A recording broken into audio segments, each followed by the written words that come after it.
Buenos días para todos. Les habla Augusto Bahamón, miembro de la Sociedad Geográfica de Colombia.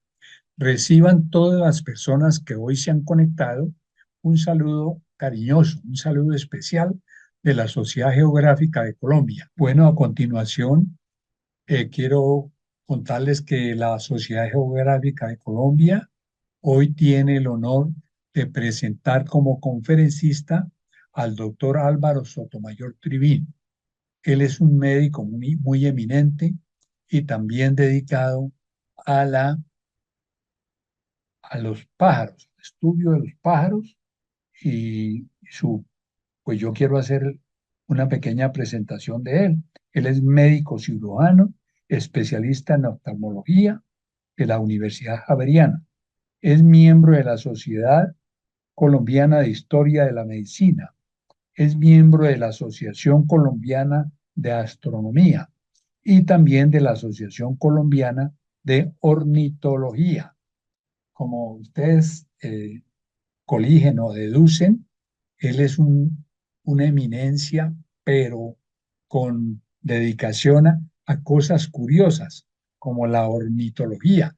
De modo que para nosotros fuera de ser muy interesante y muy grato tenerlo con nosotros, pues es una curiosidad, ¿no es cierto? Que un médico, de médico eminente, oftalmólogo, que tenga sus ratos libres para dedicarlos a este hobby tan interesante como es la ornitología. Le damos una bienvenida, doctor Álvaro Sotomayor. Muchas gracias por compartir con nosotros los conocimientos, sus conocimientos, y estamos muy orgullosos de tenerlo aquí con nosotros. Le damos también las gracias a la Universidad Sergio Arboleda por habernos ayudado en la organización de estos dos ciclos mensuales de conferencias. En el ciclo Ciencia y Cultura, que hemos denominado o hemos recordado, hemos bautizado con el nombre de Eufrasio Bernal Dufo, en memoria de nuestro pasado presidente, el doctor Eufrasio Bernal Dufo.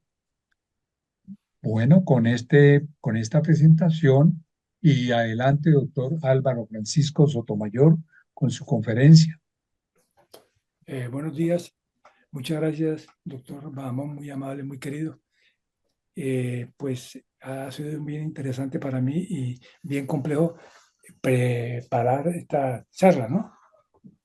Pero de todas maneras aquí estoy. Gracias también aquí a la asesora Paola Navas que me ha ayudado porque en esta cosa de sistemas pues no me distingo en nada.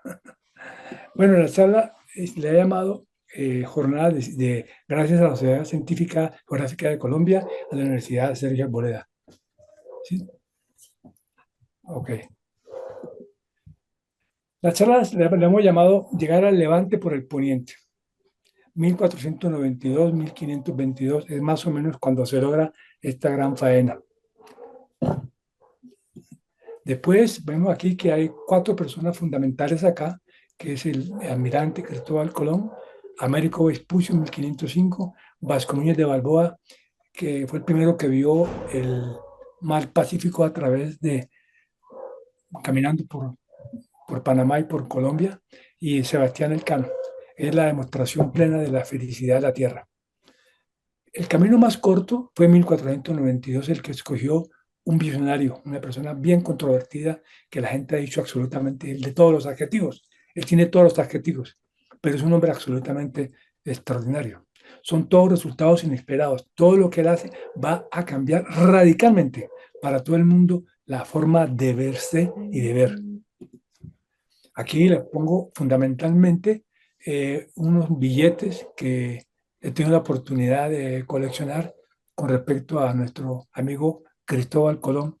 Uno con respecto a Italia, los que están a mano izquierda de ustedes, y los otros dos, o el inverso y el reverso de España, cuando sale también don Cristóbal Colón.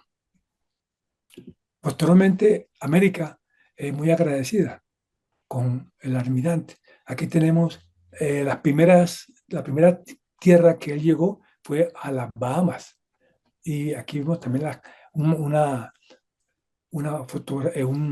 diseño sobre las Bahamas Después viene la primera capital que también se forma en América, que es en la República Dominicana, que en aquel tiempo la llamaba la Española. Y nuestra patria, Colombia, que también celebró los 500 años con una fotografía cuando está en el anverso de las carabelas de Colón. Hay mucho que hablar de Colón. Aquí hay unas fechas, pero que no corresponden exactamente, especialmente las que están escritas por señores de otra lengua. Por ejemplo, el señor almirante Morion, él la escribió en 1940 y pico, entonces aquí se publica en el 91. Así pasa después con Jacques Her, etcétera.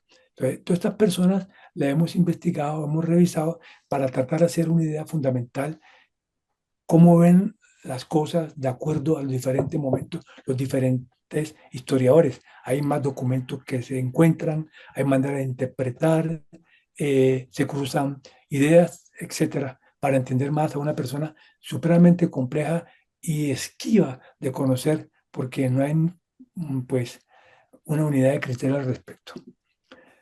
Una cosa nueva que me llamó la atención profundamente y es que hay que hacer que don Cristóbal Colón fue un enorme viajero. Tuvo más de 23 años viajando antes de meterse de lleno al Pacífico, al Atlántico, para buscar el camino a Levante, por el poniente. Entonces, ven ustedes el mapa aquí que sale que Cristóbal Colón ha viajado desde casi Siria, todo el Mediterráneo y ha llegado hasta el Golfo casi de Guinea, el Cabo de Lobo, y indiscutiblemente también que Colón, con unos datos que se encuentran que hay, ha llegado a Islandia, ha llegado también a Inglaterra, y hay una referencia que es posible que también haya llegado a Groenlandia. Entonces, es una persona con una experiencia marinera. Al final, yo quiero, después de dar la charla, es hacer una mención breve a dos enormes contribuyentes a la historia de Colombia, que se llama el señor Mauricio Obregón Andreu, que él murió, fue profesor y director de la Universidad de los Andes, además tuvo una cátedra sobre los descubrimientos extraordinarios y era un gran viajero, y además de eso era marinero, y además de eso era piloto. Y gracias a él vamos a ver al final lo que él descubrió que es interesante. Y otro señor que es una persona que llegó a los 90 años, más de 90 años, casi 99, don Germán Arciniegas, delicioso de leer, habla muy bien, escribe muy bien, entusiasma a cualquiera. Entonces, Oriente siempre o nunca dejó de asombrar a Occidente, nunca dejó de asombrar, tenían todo. Europa se beneficia mucho más de Oriente que tal vez ellos de nosotros, porque ellos tienen muchas cosas diferentes. Nosotros, Occidente, era muy atrasado con respecto a Oriente y veníamos de un largo dificultad después del Imperio Romano, un mundo complejo, difícil. Después vienen en esa época, mil y pico, 1100 y pico, las cruzadas, que es un movimiento espiritual, caballeresco, económico y político, ¿sí? Que va a encontrar una gran diferencia entre los dos mundos. Ellos van a cambiar de vida en la Europa porque conocen los nuevos, el lujo, que ellos lo quieren incorporar a su mundo de todos los días, el comercio. Hay grandes empresarios que se dedican a eso. Ahí nace mucho la empresa en Occidente con los señores al descubrir este mundo y especialmente el oro. El oro adquiere un enorme protagonismo. Favoreció el uso del dinero metálico entre pueblos del Oriente y Occidente. Era un metal muy escaso. En Occidente había más plata que oro y en cambio en los países de África y en países de Asia había más oro. Entonces la gente se enloquece con ese cuento del oro porque sabían que es una manera de tener absolutamente muchas más cosas. Máximo que una sociedad profundamente estratificada.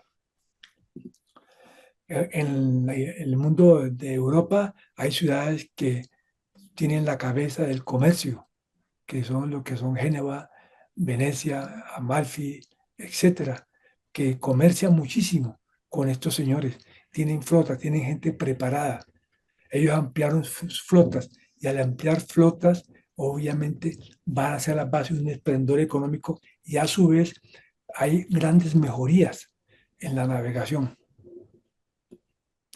Venecia, perdón, Génova, que nos llama aquí la atención, está muy abierta y muy expuesta también porque hay muchos enemigos. Todos los vecinos son enemigos de cada uno de los demás porque compiten entre ellos por tener más poder, más dinero, mejores ganancias en sus negocios. Ahí entonces tienen Venecia, Barcelona, Sicilia, Cerdeña, etcétera. Muchos de los genoveses tal vez tuvieron una visión diferente porque más cercanía y migraron mucho a los países ibéricos.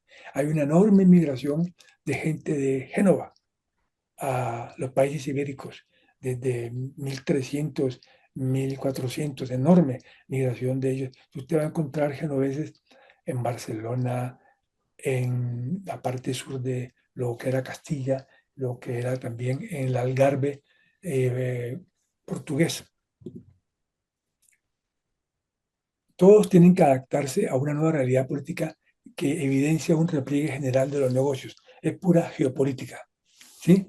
Es totalmente lo que va a haber aquí. Hay una adaptación. Los negocios cambian, las situaciones cambian y todos tenemos que cambiar. El que no cambia está absolutamente desaparecido del panorama. Hay algo muy importante que hay que recalcar, que era una carrera o era un oficio de mucha importancia, que les daba mucho sentido a la vida y que les daba mucha importancia, que era ser corsario. Y corsario y pirata son diferentes. Con el paso del tiempo es confuso quién es uno y quién es el otro, pero fundamentalmente los corsarios que hacen escolta, protegen las embarcaciones, protegen a sus ciudades, se les respeta, eran contratistas en cada ciudad, en cada república, en cada negocio mercantil. Los piratas son de otra estirpe, son los delincuentes, por lo menos especialmente en el mundo atlántico y también tal vez en el mundo mediterráneo. Trabajan solamente para ellos. En cambio, los otros eran negociantes. El corsario o corso se desarrolló fundamentalmente en el Mediterráneo. Había mucha rebeldía por los vecinos. Era una forma lícita de guerra, legalizada por los patentes de corso, es decir, patente de corso es que tenía permiso de determinada ciudad para que actuase en función y en protección de la ciudad. En el Mediterráneo, tanto daba a hablar de guerra política como de comercial, era lo mismo, como hay hoy día es lo mismo, el petróleo, todo igual, es política. Ambos formaban un entramado absolutamente perfecto. Entonces, después, posteriormente, en el mismo Mediterráneo, se hablará ya no de la geografía basada en la tierra, se comienza a hablar en el Atlántico, ya aparece el portulano. Los primeros portulanos son genoveses y venecianos, porque importa mucho el ángulo, más que todo porque hay una diferencia entre mirar a Europa y mirar al África. Europa tiene muchos puntos porque tiene las cordilleras por la tectónica. En cambio, en el África es más plana mirándose desde Europa hacia el África. Está hecho para el uso, está orientado. En ese momento se establece por convención colocar el norte siempre arriba. Y antes siempre se colocaba la Jerusalén, etcétera, porque era eso que lo que cambió. Entonces, en este momento ya son prácticos. Ese es el negocio lo que interesa. No es una idea, no es una ideología.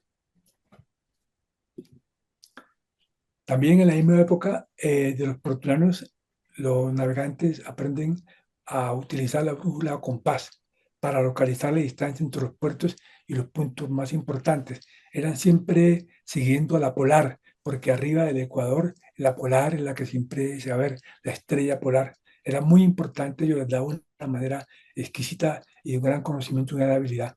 Y basado en el campo magnético de que se podían hacer estas orientaciones. En la época de la exploración atlántica enorme, comenzó en la península ibérica. Está expuesta en la parte más extrema de ese mundo, absolutamente en la Tierra, en el Finisterra. El mundo se acababa ahí. Eso es, por ejemplo, aquí una fotografía del Cabo Finisterre en Galicia, ¿sí? Después de eso no había nada más. Entonces, eso era, y había estos países, como vamos a ver, estaban abocados, Castilla y Portugal, estaban completamente, nada, estaban absolutamente fuera del contexto del negocio. No tenían nada que hacer, sino sencillamente rebuscarse, ser creativos, profundamente creativos. Y tenían el mar del Atlántico o el mar tenebroso, ¿sí? Entonces ellos tienen que, geopolíticamente, tuvieron que organizar su mundo para traer sustento todos los días a las diferentes casas. Aquí un repaso de lo que la gente cómo se orientaba. Acuérdense que la gente de aquellos tiempos dice mediodía cuando está el sol para ellos casi completamente sobre la cabeza, pero nunca está sobre la cabeza porque no te puede ver sobre la cabeza. Entonces, oriente es igual que el este, levante o saliente. Occidente es igual que oeste o casi poniente. Aquí hacen relación el saliente y el poniente a la salida del sol y a la puesta del sol. Eh, para España y Portugal, el trópico de Capricornio se ubica en el sur, con referencia a ellos, siempre. Países trópicos yo lo conocía, ¿sí? Y el norte se llama septentrión, relacionado con unas estrellas, la tramontana, el aquilón, el sur, el austro, por eso el nombre de Australia, el mediodía, ¿sí? Que es muy bonito siempre, el sur y el austro. Siempre cuando hablan el mediodía es el sur para ellos. También se desarrolló la carabela, un navío rápido, muy fácil de manejar, más maniobrable que la nao. Los portugueses y luego los castellanos, primero los portugueses, porque estaban más presionados que los castellanos, y ya veremos por qué ellos estaban más presionados que los castellanos. Asociaron en las escuadras, se asociaban las carabelas y las naos, pues tenían doble sentido. Las naos de 200 toneladas son portadores de abastecimiento, las otras fundamentalmente para buscar, encontrar, y en las naos que son grandotas, como la Santa María, lleva abastecimiento y son más cómodas. Los hombres del siglo XV saben que la Tierra es redonda, da vueltas, pero lo ignoran.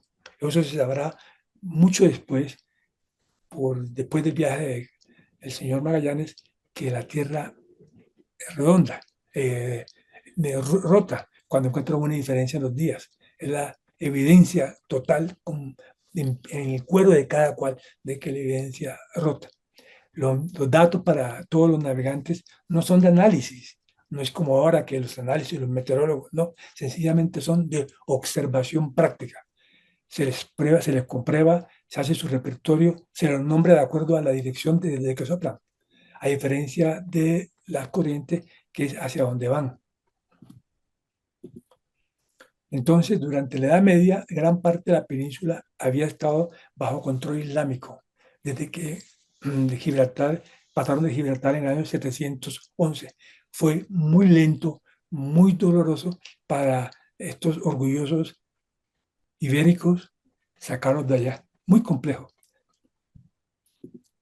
El primer país que tal vez logra completamente sacar en el siglo XIII a toda la gente de los árabes son Portugal. En el siglo XIII, completamente ya Portugal saca a los árabes. Mucho más se demoró la corona de Castilla. En la parte sur, van a ver ustedes acá, bueno, Portugal estaba confinado y estaba rodeado también por Castilla.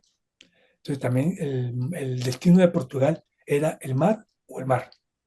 No tenía más nada y había cielo siempre entre Castilla y Portugal y hubo guerras, hubo problemas entre ellos. Siempre en los barcos se establecía que se ciñeran a la costa porque así aseguraban las vituallas, la comida, el agua potable y les daba puntos de referencia para la navegación. Entonces, inicialmente Portugal va a ser, igual también los pilotos andaluces, eh, ciñéndose a la costa o cabotaje, como llamarían. La vista, entonces, ya vienen los turcos, se cierra mucho más la posibilidad a todos los países de lo que era la Europa. eh, Hay unas grandes dificultades. Entonces, se genera el impulso de marear, que es igual el impulso de navegación. No existe tierra más allá para ellos. Es decir, no hay más nada. Tenemos que aprender, aprender o aprender. Las islas de Canarias, entonces, fueron descubiertos muy temprano por el reino de Portugal, pero con naves diferentes de Portugal, que eran barcos florentinos y otros genoveses, en 1341 y 1342. Este mismo encontraron las Azores y las de madera, primero las de madera. Madera, posteriormente, cuando se llegaron allá los portugueses, aprovecharon la madera y sembraron mucha caña de azúcar. Y fue el lugar de llevar muchísimos esclavos, porque Portugal se volvió profundamente comerciante de esclavos, porque era un país con muy baja demografía. Entonces, ahí vienen ustedes que cómo comienza todo por la necesidad de la fuerza de trabajo. No es por maldad, es porque la necesidad de que las cosas comenzaran a trabajar. Las Azores se hallan más al norte. Los vientos que soplan en las Azores soplan diferente. Vienen, eh, vienen hacia el este, vienen de América hacia adentro. No era como muy apta para una travesía. Entonces, ellos nunca se metieron por allá, los señores portugueses, porque ustedes ven, las Azores y Maderes pertenecen a Portugal. Entonces, tal vez nunca tuvieron como mucho interés por ahí, o si lo tuvieron, ensayaron y se dieron cuenta que por ahí no era la cosa. Las Canarias es un azar político, es un negocio que se van a dar. Un señor, un infante de Castilla, más o menos, dice que le compra los derechos a la Santa Sede y dice que le va a abonar 400 florines al Papa. Y los sacerdotes, la iglesia romana, pues era en ese momento una iglesia que estaba muy interesada por expandir también su poder. Entonces ellos le compran eso. Posteriormente, esa compra que pertenece a la corona de Castilla, el señor Luis de la Cerda, que está emparentado con un señor posteriormente de lo que será Palos y Huelva, en la costa andaluza, también con Eugenio IV confirma que sí, que eso es de Castilla, las Canarias, en 1431. Es decir, ahí viene un golpe de suerte extraordinario en lo que va a pasar. La suerte siempre va a correr, la buena suerte o la mala suerte. Hablando nuevamente del señor de Portugal, en Portugal hay un señor que no pertenece directamente a la línea de mando, es un hijo del rey, pero no va a tener ninguna figuración en la política, pero sí se dedica a él por su cuenta, tiene un amor, tiene una especial vocación al mundo de la navegación, al mundo de la astronomía, y le encanta, y la cartografía.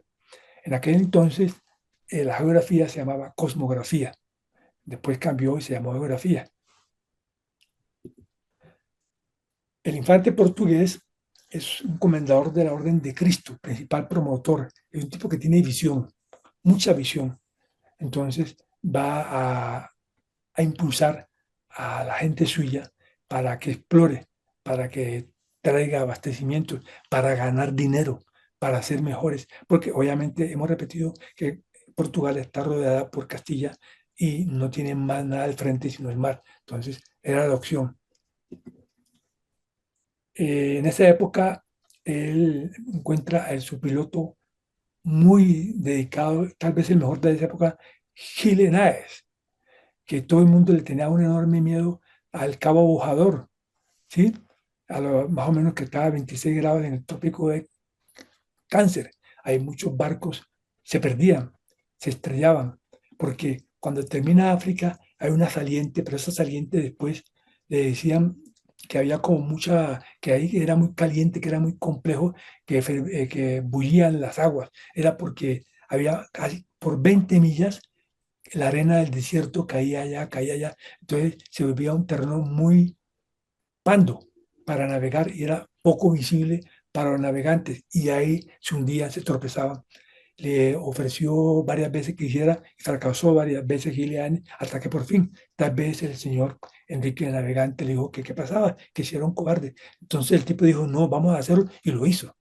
Entonces ahí ya es la esencia de por qué nosotros, este cuento de de levante a poniente, porque aquí se encontró algo extraordinario para el mundo, que lo descubrieron los portugueses, ¿sí? Que es la volta del viento o tornada del viento. Ustedes ven en el mapa que Madeira, que pertenece a los portugueses, y Canarias, que por locura de la suerte le pertenece a España. Eso fue un problema también para una guerra. En cambio, ¿por qué España se demoró tanto para sacar a los señores musulmanes? Porque por la tectónica de placas en la Sierra Nevada, en la parte sur de España, se levantó una gran cordillera que era un excelente escondite y protegía mucho a los señores de Granada. Entonces, doña Isabel la Católica no tenía más nada que hacer, sino organizar, darle prioridad a los problemas. Tengo un problema que yo quiero unir a la España, a Castilla, con los demás reinos para ser grandes, ¿sí? Entonces pues, se casó, etcétera, y comenzó hasta que casi 250 años después, es decir, después de Portugal, ellos lograron sacarlos. Entonces ahí está el cuento también de cómo las cosas se van dando en la vida. España estaba metida en problemas, ya el señor de Portugal había sacado a los señores muy maometanos, pero España no había podido. Acá tienen que los portugueses, una fotografía en 1487, cómo comienzan a navegar casi ciñéndose siempre a la costa. Y hay un monumento muy lindo en Portugal que le hace honra a todos los navegantes. Esto es lo que dice de los portugueses: somos de Occidente, vamos buscando tierras de Oriente. Hace lo inverso lo que irá a hacer posteriormente España. Entonces, la rotación de la Tierra explica los vientos y las corrientes marinas. Eso visto desde hoy, pero en aquel entonces los señores navegantes no tenían ni idea de eso. Sencillamente era una cosa vivida por cada cual. Los vientos sabían que se presentaban en determinado momento y quedaban con determinadas características. Eso es muy importante para saber eso. Entonces, esto es una explicación al día de hoy. En aquella época, pues tal rotación de la Tierra no era evidente para nadie. La vuelta abriría una nueva ruta ya oceánica de las especies. La seda de marfil, aprender a dar la vuelta, de volverse a la casa. Ellos tienen que volverse a casa.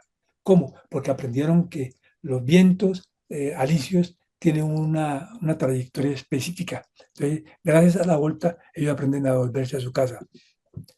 Acá, el navegante Colón, que ya estaba hace rato, había conocido, porque ya estaba, como veremos más tarde, ya conocía, ya estaba, llegó a Portugal mucho más, como 1470 y pico, llegó a Portugal. Él se metió con los portugueses y comenzó a viajar y ya conocía, aprendió y descubrió lo que significaban esos vientos. Son energía cinética. Los vientos alisios son regulares y soplan en la atmósfera terrestre, principalmente en las regiones tropicales y subtropicales, entre los 30 de latitud norte y latitud sur. Son originados por la diferencia de presión. Ahí dice, pues, son dirección constante, velocidad moderada, estacionales, importantes, la aviación marítima y formación de los patrones climáticos. Bueno, en 1453, un poquito para atrás, cae Constantinopla. Hay una enorme crisis en todo el mundo occidental y hablamos de los reinos ibéricos. Llega una persona que fue genial, que fue Isabel, heredera del trono de Castilla, y Fernando, heredero del trono de Aragón. Hay un matrimonio arreglado por ella, porque ella tiene un problemita con la hija de su medio hermano, Juana la Beltraneja. ¿Sí? Hay un problema de sucesión, hay un problema, hay una guerra, y esa guerra también involucra también a Portugal, muy compleja, ¿sí? Entonces, hasta 1474 se proclama reina, muy complejo eso. Entonces yo logra un poquito de estabilidad. En 1499, entonces están aburridos de pelear, discutir, de hacerse mala cara, Portugal y Castilla. Viene el Tratado de Alcozabas. Entonces el reino de Portugal bloquea a la corona de Castilla. Usted no puede ir para nada hacia la parte meridional, para nada para Levante, no puede hacer nada. A Castilla solo le queda la vía de poniente, si es que la tierra es en efecto una espera. Sí, es una cosa absolutamente increíble. Entonces, ahí van a presionar. El Tratado de Alcozaba resolvió cuestiones principales, obviamente, con respecto al reino de Portugal y los reinos de Castilla y Aragón. Renunció Alfonso V al trono de Castilla porque tenía posiblemente derecho, porque pensaban casar a Juana la Beltraneja con uno de los herederos de Castilla, perdón, de Portugal. Entonces, y Fernando y Isabel renunciaron a la posibilidad del trono de Portugal. Eso fue muy importante. Tuvo un documento del al Tratado de Alcozaba. Ese tratado fue absolutamente increíble para lo que somos nosotros actualmente.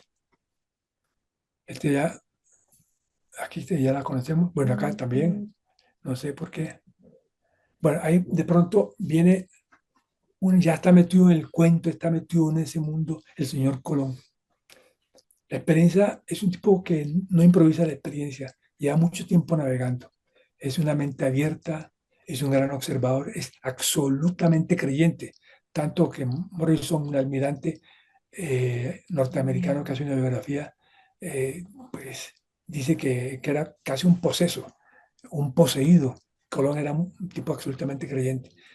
Fue aprendiz de navegante en el Mediterráneo y su doctora como navegante en el Atlántico, gracias a que estuvo metido con los portugueses 10 años antes de estar metido con los castellanos. Entonces, aquí esto es muy importante, el de la señora Consuelo Varela y de Alfonso Enseñat de Valencia, dicen que la fragua marinera de Colón, que fue corsario, él fue corsario por muchísimos años, ¿sí? Entonces, él aprendió muchísimo viajando. Entonces, pues, era un hombre de acción. Entonces, lo pasamos también acá. Colón es curioso, amable, disciplinado, inteligente. Recibió una excelente educación en la infancia. Eso es unas cosas nuevas que va a salir de Colón y que verán ustedes dentro de pocos días que ya se va a ver a la luz, posiblemente ya por fin, el verdadero origen de Colón, porque hay un estudio de ADN hecho por idea de la Universidad de Granada, que después se conecta con Florencia y con Texas de ADN y buscando los restos. Esto va a ser dentro de poco publicado por RTV de la televisión española. Y Colón se educó muy bien en el momento clave para la gente educarse, que es cuando jóvenes hay neuroplasticidad, sinaptogénesis, milenización, especialización hemisférica, desarrollo de redes neuronales, consideración de la memoria, desarrollo emocional y social. Es decir, él y estaba inserto porque él pertenecía, no como nos enseñaron a todos nosotros, que era un hombre origen humilde, no, imposible. Colón pertenecía a una gente con capacidades, con miras, con metidos en el negocio, que había posibilidades. Eso fue Colón. Entonces digo que sopla más, no sé por qué se me olvidó contar esto. Bueno, el- hay una cosa muy importante de Colón, que el 13 de agosto del año 1476, él naufraga, yendo como corsario. 1476.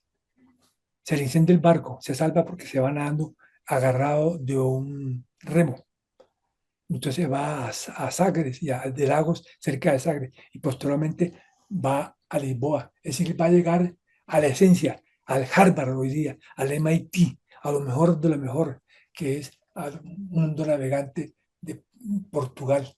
Ellos son misteriosos los portugueses, no quieren que nadie sepa nada de nada. Tienen que guardar muchas cosas porque están todas haciéndolo escondidas. No les gusta hacer, mostrar nada, porque tienen un tesoro en mano. Acá hay una pequeña cosa de Colón, una pequeña biografía. Eh, en 1483, oígame bien, después de haber naufragado y haberlo pensado mucho y haber ya tenido conocimientos de la carta de Toscanelli, etcétera, etcétera, y de posiblemente otros cuentos de un protonauta, ¿sí? Hace el primer intento para ponerse en contacto con la corte de Portugal, ¿sí? 6 o 7 años después de su llegada. Él tuvo mucho que pensar, mucho que hacer y también mucho que navegar. Aquí se ve una fotografía que dicen que Colón llegó hasta Islandia, llegó también aquí hasta Angola, en el mapa. Entonces ya era un hombre de doctorado en el Atlántico. Entonces ya veremos nosotros retrospectivamente que el Tratado de Alcozabas va a implicar una enorme suerte para Colón y para Castilla, por geopolítica y sus resultados inesperados. Uno, ya es de Castilla. Y dos, Colón ya ha tenido que salir huyendo de Portugal.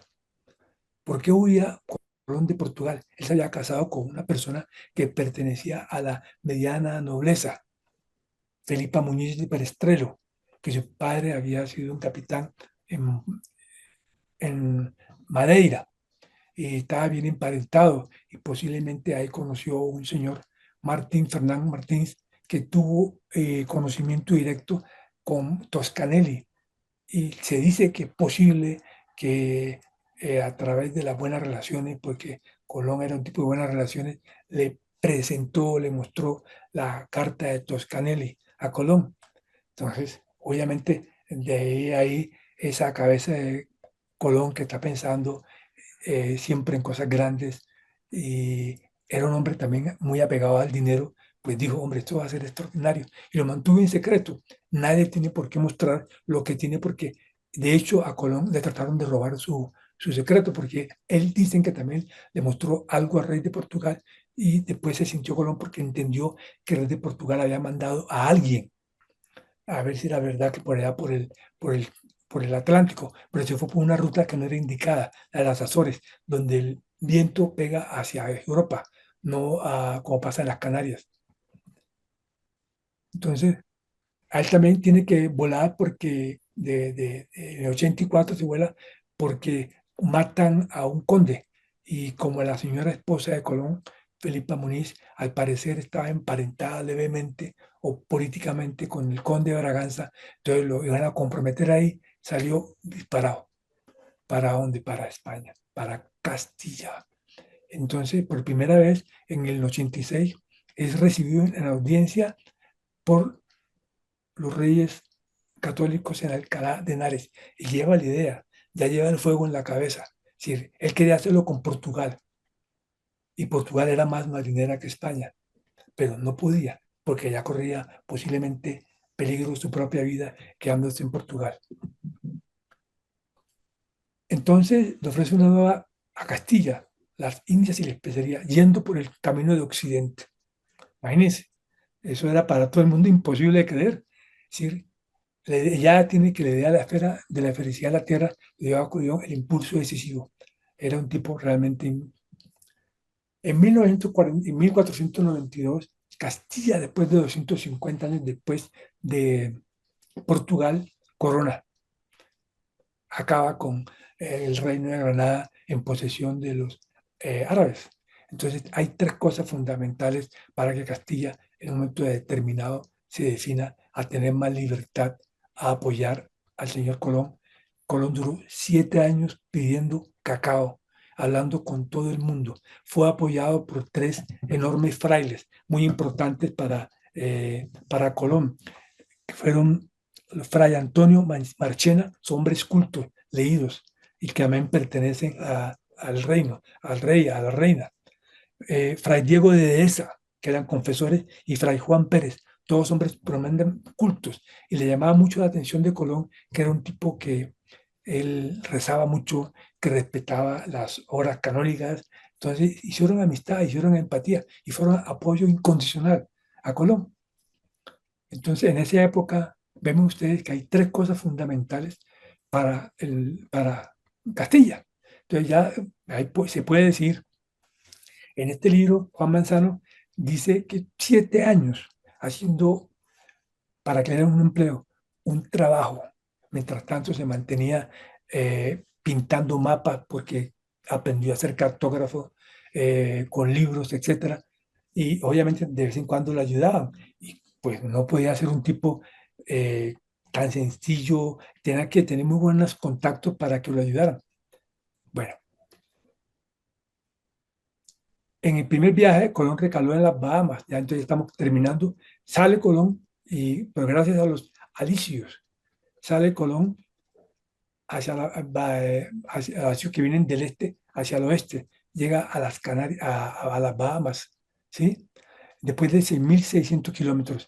Y después coge los alicios que llegan hacia Europa, porque él conocía, ya había viajado. Eso no es suerte, eso es conocimiento, eso es tanteo, eso es experiencia. No es un improvisado, es un hombre serio, muy serio, ¿sí? Obviamente es ambicioso. Aquí hay una cosa también que es muy importante cuando uno lee varios libros de Colón, que otro hubiera sido la suerte, porque cuando faltaban 3 días, ya desesperados, porque no encontraban tierra, hubo varios motines, pero el motín más grave fue cuando ya se comprometió uno de los pinzón que estaban ya molestos con Colón. Y dio pie a que Colón le mostrara, eso dice la historia, lo que él tenía, lo que él sabía más o menos, mostró escrito a Pinzón. Entonces Pinzón dijo, bueno, correcto, pero no vamos a seguir el rumbo exacto de 28 grados, sino vamos a bajar un poquitico al suroeste. Si eso no lo dice nuestro, quién sabe qué idioma estaríamos hablando, ¿sí?